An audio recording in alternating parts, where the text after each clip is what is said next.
Frank Vogel will coach whoever winds up at the center spot with the LA Lakers. There was a time earlier in the offseason when that job was thought to be Ty Lue's to lose. It turns out Lue will land in Los Angeles as a coach, albeit as Doc Rivers' lead assistant with the LA Clippers, according to multiple reports. It's actually his third time around as one of Doc's assistants, first in Boston, also with Clippers once before.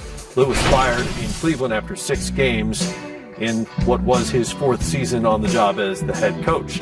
The annual rookie survey is out on NBA.com. If you're unfamiliar, the new guys are asked a variety of questions at their rookie photo shoot, including questions like, who among you will win Rookie of the Year? Not surprisingly, Zion Williamson was their pick. Maybe somewhat surprisingly, he only got 35% of the vote. Yeah. The number 2 pick, Ja Morant, picking up 27%. Do you think, sitting here, there's a 35% chance that he wins Rookie of the Year, or is it better than that? I think it may be a tad bit better because I just think the way Alvin Gentry is going to treat him all season long, he's going to spoon feed him, Matt, and everything else is going to fall in his lap. The reason I say that, having a guy like Drew Holiday, having a savvy vet like that running the show and taking some of that pressure off of you, late game situation, the ball's going to be in his hand, letting him attack the defense, and now you're more of a finisher versus giving him the ball and letting him go one-on-one or on the weak side of the floor trying to create shots. So I think being with veterans like Drew Holiday is going to be the world for him. You know, I do think the argument against him as Rookie of the Year will be the way the Pelicans manage him, and we saw maybe a preview of that in Summer League. I don't know how many games he's going to play. I don't know how often they're going to want him to rest. With all those veterans surrounding him, he won't be asked to go out and score 20 or 25 a night. And I think to that, Matt, being in the flow of the offense, Alonzo Ball, there's so many different guys on the floor. And if they're able to get out and get, as we say, the spacing game and pace, if they can get that going and figure that out, and with his athletic ability, now he's more of a finisher and less of a thinker in half-court set. Well, maybe the single most interesting result in my mind came from the question, which rookie will have the best career?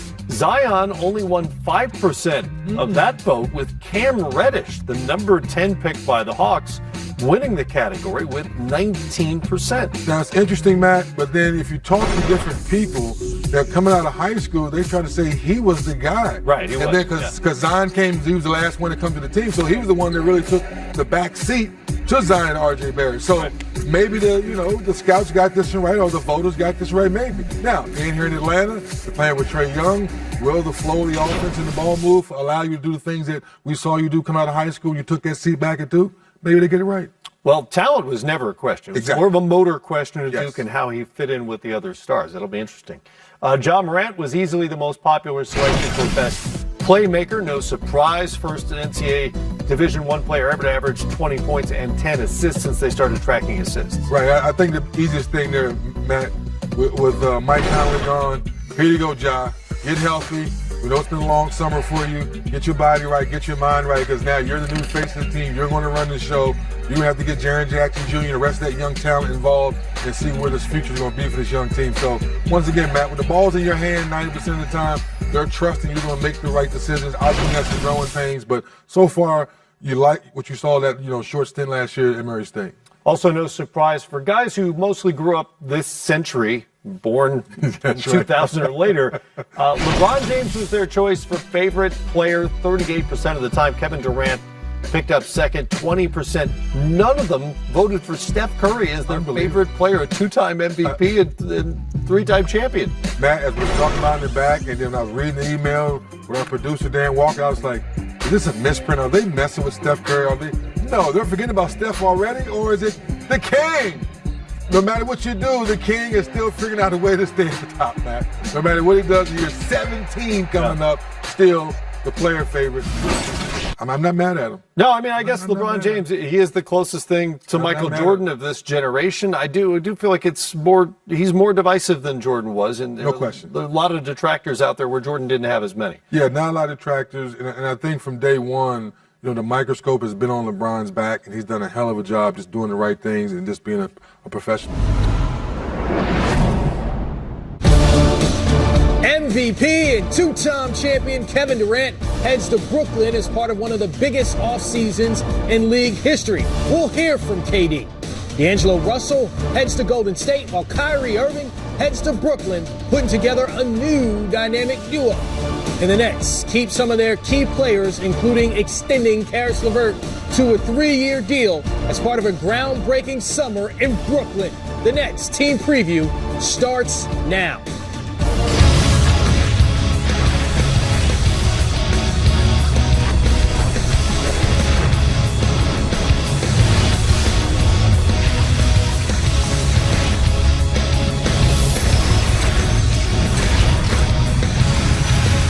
So let the KD and Kyrie era begin. Welcome to the Brooklyn Nets preview show. That's Isiah Thomas. That's Sam Mitchell. I'm Chris Miles. But before we hear from these guys, let's go straight to Kevin Durant, who sat down with Kristen Ledlow about his injury and debut in Brooklyn. I'm feeling better. I mean, I want to say I'm like 14 weeks in. It's been so long, a couple of months of just rehabbing every day, you know. It's been cool to see the progress, actually, you know, to see how stronger I'm getting over time, but still got a long ways to go. But just trying to stay locked in and also still support the guys along the way.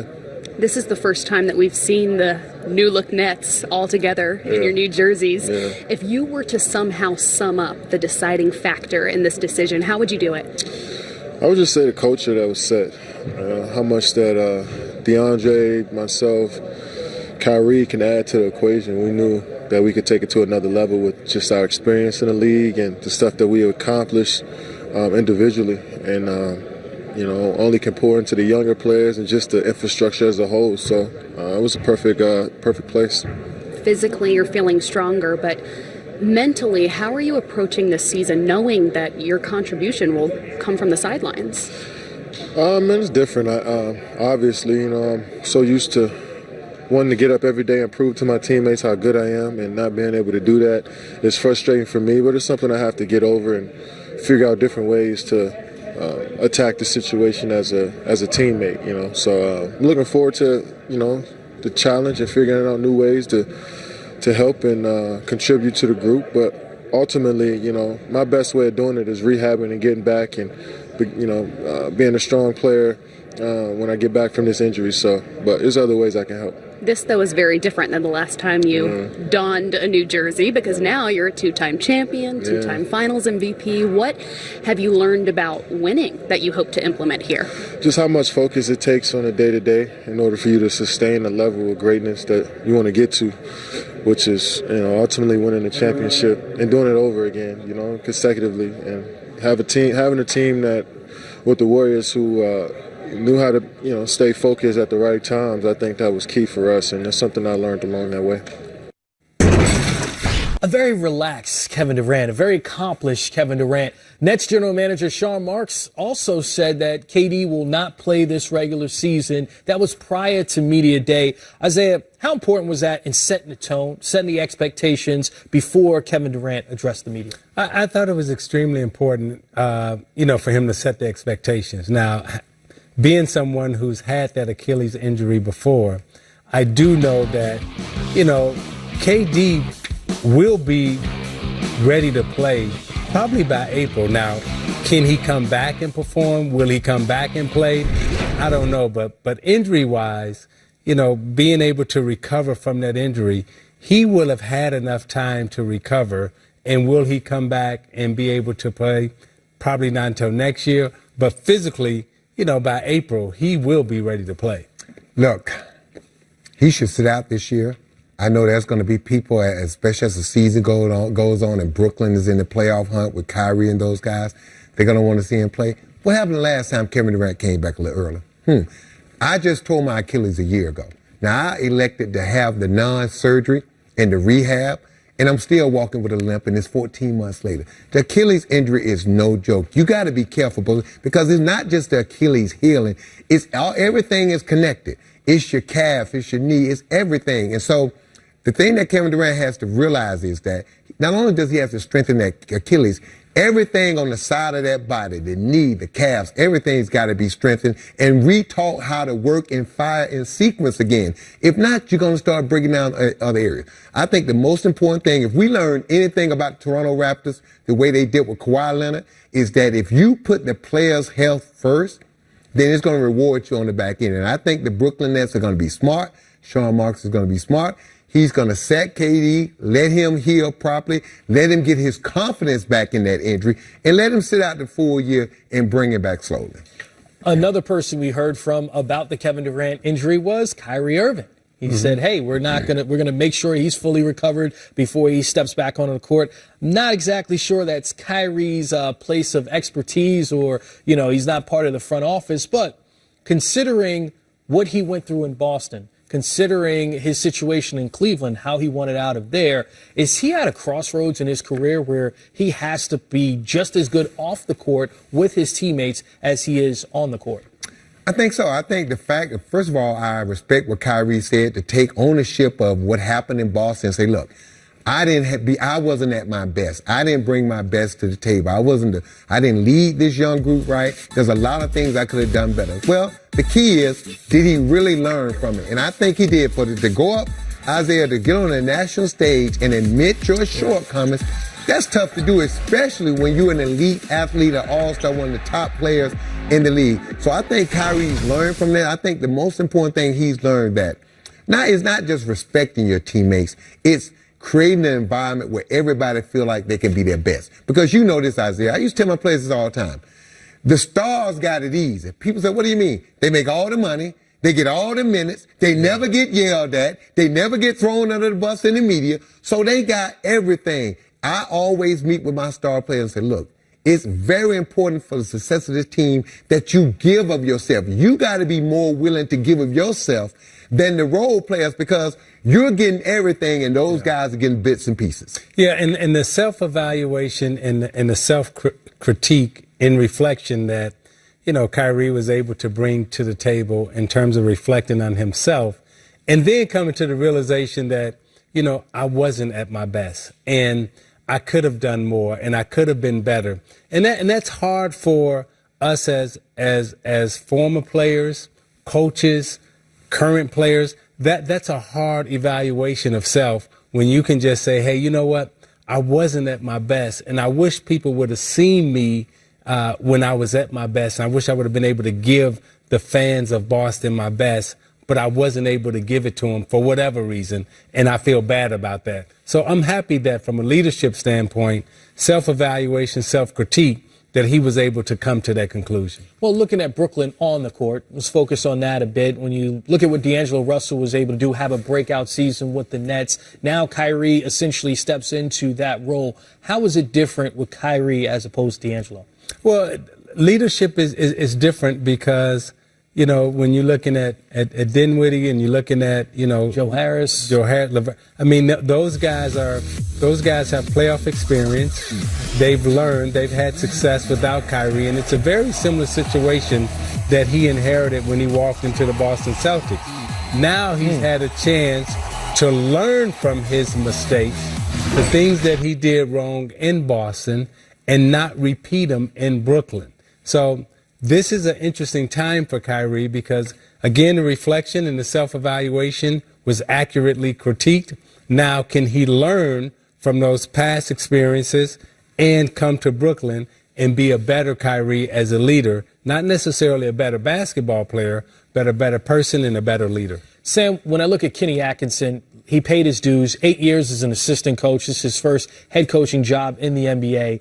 20 wins his first year, 28 his second, 42 last season. But this is the first year, and really the expectations are a lot higher of him. How is the job different from when he took it 3 years ago to where he was last season to what he comes into this season? You just said it. What's that word? Expectations. Expectation. Oh, my God. Look, when there's no expectations, it's a lot easier. But the fact that they're coming off 40-plus win season, making the playoffs, creating some excitement, I think Kenny Atkinson is an excellent coach. I think he's the right coach for this Brooklyn team.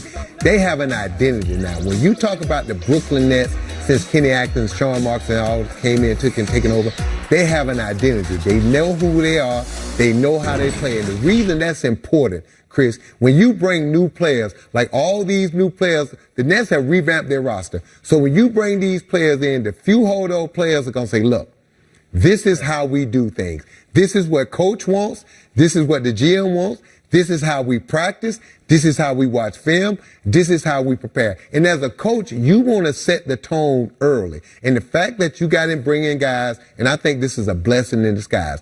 What hurt Boston with Kyrie is going to be a blessing for New Jersey because he now knows his mistakes. And again, if Kyrie Irving is the basketball player and even the man that we think he is, it's going to work out great for Brooklyn because he's been there, done that, made his mistakes, stood up and admitted to them, and now he's ready to lead this young, exciting Brooklyn team into the future. Yeah, I agree with Sam.